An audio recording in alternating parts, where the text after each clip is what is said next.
না দেখুন, ওটা প্রথম কথা হচ্ছে যে এটা আমাদের লড়াই প্রতিকূলের সাথে না, প্রথম কথা হচ্ছে এটা কিছু নীতির লড়াই। আর তার থেকে বড় কথা হচ্ছে যে আমি তৃণমূলের সাথে লড়াই বলেও ধরে নিই। তৃণমূল বলতে মমতা ব্যানার্জি, তা ববি হাকিম, অরূপ বিশ্বাস, এরা সমস্ত আছে। প্রতিকূল এখন সে, শুনুন, ও সিপিএমে যে সম্মান নিয়ে সিপিএম করেছে, কি সিপিএমে যে স্তরের নেতা ছিল ও কি আর তৃণমূলে সেই স্তরের নেতা নাকি কোনোদিন হবে? সুতরাং আমি সেই ওইগুলো গুরুত্বপূর্ণ নয়, ওগুলো এখন দেখুন, ও আমাদের লড়াই যদি তৃণমূলের বিরুদ্ধেই হয় তাহলে তৃণমূলের অনেক বড় বড় নেতা আছে যাদেরকে যাদের বিরুদ্ধে আমাদেরকে লড়াই করতে হবে।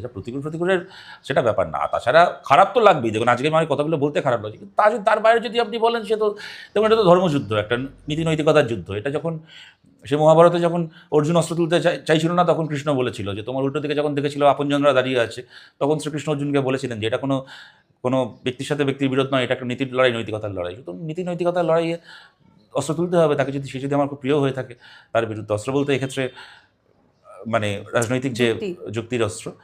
কিন্তু তা সত্ত্বেও আমি বলছি যে দেখুন এটা খুবই খারাপ না, লেগেছে। এখনো মানতে তবে অসুবিধা হচ্ছে। সত্যি অসুবিধা হচ্ছে। তবে দেখুন এটাও, যে এর আগে যারা জিজ্ঞেস করলেন যে তরুণ প্রজন্ম ইত্যাদি, এখন দেখুন কোনো মানে মানে ধরুন অমিত শাহ দাঙ্গা করলে কি, এই বাবু বজরঙ্গি আর মায়া কোটনানি দাঙ্গা করলে যেমন সব হিন্দু দাঙ্গাবাজ হয়ে যায় না, যদি আজকে ওসামা বিন লাদেন যদি কোথাও বোম ব্লাস্ট করে তা বলে সমস্ত মুসলমান টেররিস্ট হয়ে যায় না, সেই রকম তরুণ প্রজন্মের একজন যদি বিট্রে করে দলকে, তার মানে গোটা তরুণ প্রজন্ম বিট্রেয়ার হয়ে যায় না, গোটা তরুণ প্রজন্ম বিশ্বাসঘাতক হয়ে যায়।